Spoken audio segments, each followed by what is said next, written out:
Hi students, 10th English quarterly exam உண்டான most important 2 marks and paragraph and book back essentially எதெல்லாம் படிக்கணும் அப்படிங்கிறத அந்த வீடியோவில் பார்க்க போகிறோம். நமக்கு சிலபஸ்ன்னு பார்த்தீங்க அப்படின்னா ஃபஸ்ட்டு 4 யூனிட் நமக்கு என்னது அப்படின்னா சிலபஸாக உண்டு இந்த குவார்டர்லி எக்ஸாமுக்கு. ஸோ இதில் எதெல்லாம் ஃபஸ்ட்டு படிக்கணும் அப்படிங்கிறத பார்த்துடலாம். பேஜ் நம்பர் 2ல் ஃபஸ்ட்டு கொஸ்டின் ஏ, அடுத்ததாக பேஜ் நம்பர் 3ல் சி, then page number 4ல EF, அடுத்ததா I, அடுத்ததா H. இது எதெல்லாம் நான் மார்க் பண்ணியிருக்கணும் அந்த கொஸ்டின்ஸை மட்டும் படிங்க. ஏன்னா இது எக்ஸாமில் ரிப்பீட்டடாக கேட்ட கொஸ்டினை தான் உங்களுக்கு நான் என்ன செஞ்சிருக்கேன் அப்படின்னா மார்க் பண்ணி கொடுத்துக்கிட்டு இருக்கேன். ஸோ கண்டிப்பாக நீங்கள் இந்த கொஸ்டினை மட்டும் படித்தாலே போதுமானது. அடுத்ததா பேஜ் நம்பர் 5ல் இருக்கக்கூடிய answer the following the questions, அதில் first question, second question, 6th question, 7th question படிச்சிருங்க. தென் அடுத்ததாக பேராகிராஃப்னு பார்த்தீங்க அப்படின்னா மேக்ஸிமம் ஃபஸ்ட்டு பாடத்துலேருந்தே ஒரு பேராகிராஃப் கேட்டுருவாங்க. ஸோ அதில் ஃபஸ்ட்டு பேராகிராஃப் உங்களுக்கு ரிப்பீட்டடாக கேட்டிருக்காங்க.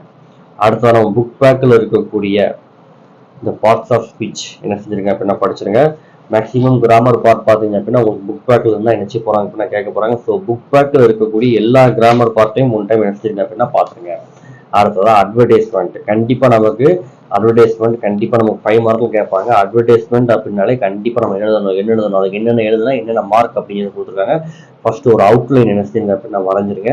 அடுத்து அந்த ஷாப்புக்கு ஒரு நேம் வைக்கணும். தென் கண்டிப்பாக என்ன வைக்கணும், அட்ரஸ் வைக்கணும். அவங்க எதை பற்றி கொடுத்துருக்காங்களோ அதை பற்றி ஒரு பிக்சர் கண்டிப்பாக என்ன செய்யுங்க அப்படின்னா வரைஞ்சிருங்க.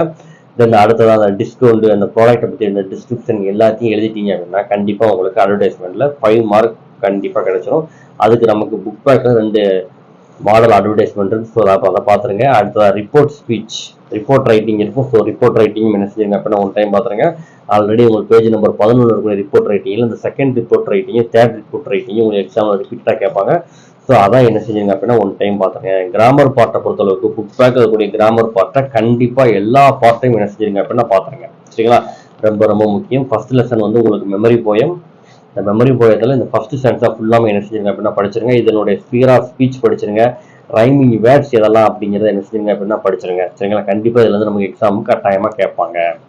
அடுத்ததாக பார்த்தீங்க அப்படின்னா இதில் நான் படிக்க வேண்டிய கொஸ்டின்ஸ் பார்த்தீங்க அப்படின்னா ஃபர்ஸ்ட் கொஸ்டின், செகண்ட் கொஸ்டின், அடுத்ததாக 4th question, 5th question, 7th question கட்டாயமாக என்ன செஞ்சுங்க அப்படின்னா படிச்சிருங்க.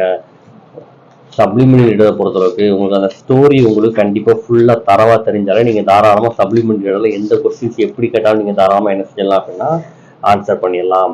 அடுத்ததாக யூனிட் 2 ப்ரோஸில் படிக்க வேண்டிய இம்பார்ட்டன்ட் கொஸ்டின் பார்த்தீங்க அப்படின்னா பேஜ் நம்பர் 30ல் 30ல் ஏ, பி, அடுத்ததாக பேஜ் நம்பர் 31ல் டி, தென் பேஜ் நம்பர் 32ல் எஃப், பேஜ் நம்பர் 33ல் ஜி, ஹெச், அடுத்ததா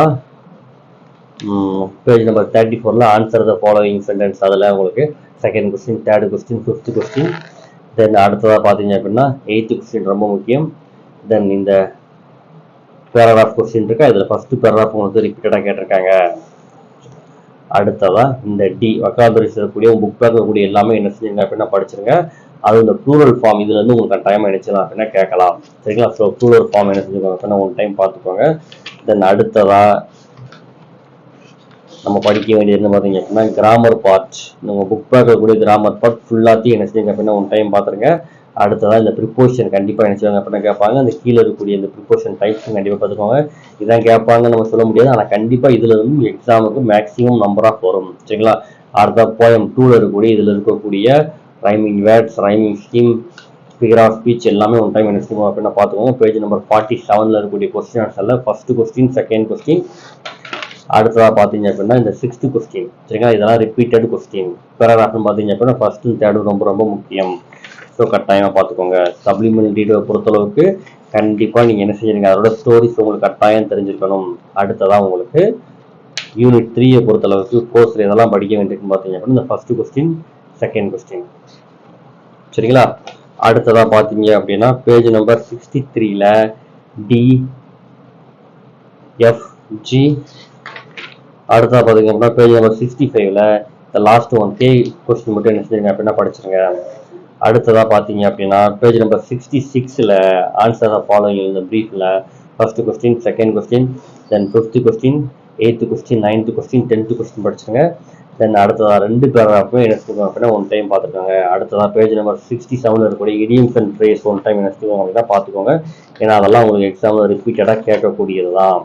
அடுத்ததாக பார்த்தீங்க அப்படின்னா லெட்டர் ரைட்டிங்கில் உங்களுக்கு ஒரு ஃபார்மேட் கொடுத்துருக்காங்க, எப்படி எழுதணும் இந்த ஃபார்மேட்டை தெரிஞ்சு வச்சுக்கோங்க. தென் இவங்க கொடுத்துருக்கக்கூடிய இந்த லெட்டர் ரைட்டிங்கை ஒன் டைம் என்ன செஞ்சுக்கோங்க அப்படின்னா படிச்சுக்கோங்க. சரிங்களா? பேஜ் நம்பர் 72 அண்ட் 73ல தான் நமக்கு என்ன இருக்குது அப்படின்னா லெட்டர் ரைட்டிங் இருக்குது. ஸோ அந்த லெட்டர் ரைட்டிங்கை கண்டிப்பாக புக் பேக்கில் இருக்கக்கூடிய மாடல் லெட்டர் ரைட்டிங் ஃபுல்லாமே படிச்சுங்க. மேக்ஸிமம் அதுலேருந்தே உங்கள் லெட்டர் ரைட்டிங் என்ன அப்படின்னா கவர் ஆயிரும். சரிங்களா? அடுத்ததாக பார்த்தீங்க அப்படின்னா simple past tense one time வச்சுக்கோங்க அப்படின்னா பார்த்துக்கோங்க. தென் போயத்தை பொறுத்தளவுக்கு இது மெமரி போயம் ஃபர்ஸ்ட் 2 ஸ்டான்ஸ்டாக ஃபுல்லாக என்ன செஞ்சிருக்கேன் அப்படின்னா படிச்சிருங்க. தென் அடுத்த பேஜ் நம்பர் 85 இருக்கக்கூடிய போயம் கொஸ்டின் ஆன்சர்ல first question, second question, fourth question, அடுத்ததா 5th கொஸ்டின் உங்களுக்கு இம்பார்ட்டன்ட் கொஸ்டின். அடுத்ததா சப்ளிமெண்டரியில் இருக்கக்கூடிய ஸ்டோரிஸ் ஃபுல்லாமே என்ன செஞ்சுங்க அப்படின்னா பார்த்துருங்க. இதோட கதை உங்களுக்கு தெரிஞ்சாலே போதும், தாராளமாக நீங்கள் அதில் ஃபுல் மார்க் ஸ்கோர் பண்ணலாம். அடுத்ததா யூனிட் 4 பொறுத்தளவுக்கு படிக்க வேண்டிய கொஸ்டின் பார்த்தீங்க அப்படின்னா பேஜ் நம்பர் 94ல் ஏ, பி, அடுத்ததா பேஜ் நம்பர் 95ல் டி, அடுத்ததா எஃப், தென் அடுத்ததா ஹச், அடுத்ததா கே, அடுத்ததா எல், பேஜ் நம்பர் 97ல் ஓ. இதெல்லாம் உங்களுக்கு இம்பார்ட்டன்ட் கொஸ்டின். அடுத்ததா பேஜ் நம்பர் 98ல் கியூ.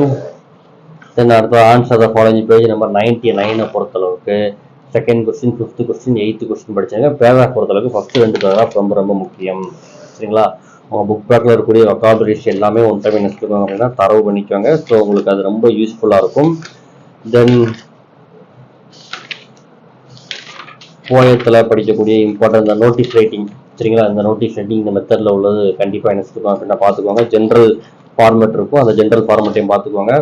தென் அடுத்ததாக பார்த்தீங்க அப்படின்னா கட்டாயமாக இதில் இருக்கக்கூடிய speaker of speech, rhyming word, rhyming scheme கண்டிப்பாக பார்த்துக்கோங்க. போயத்தில் இருக்கக்கூடியதில் பேஜ் நம்பர் 117ல் போயம் கொஸ்டின் ஆன்சரில் செகண்ட் கொஸ்டின், தென் அடுத்த தேர்ட் கொஸ்டின், அடுத்த பார்த்தீங்க அப்படின்னா 4th question, then 7th question, 8th question, 10th question ரொம்ப ரொம்ப முக்கியமானது. பேராகிராஃப்னு பார்த்தீங்க அப்படின்னா செகண்ட் பேராகிராஃப் ரொம்ப ரொம்ப முக்கியம். ஓகேவா? அடுத்ததாக சப்ளிமெண்ட் இருக்கக்கூடிய ஸ்டோரிஸ் நல்லா தெரிஞ்சு வச்சுக்கோங்க. இதை நீங்கள் தரவு பண்ணிட்டாலே தாராளமாக நீங்கள் எக்ஸாமில் நல்ல மார்க் நினைச்சிடலாம் அப்படின்னா ஸ்கோர் பண்ணலாம். தேங்க்யூ ஃபார் வாட்சிங் ஸ்டூடெண்ட்ஸ்.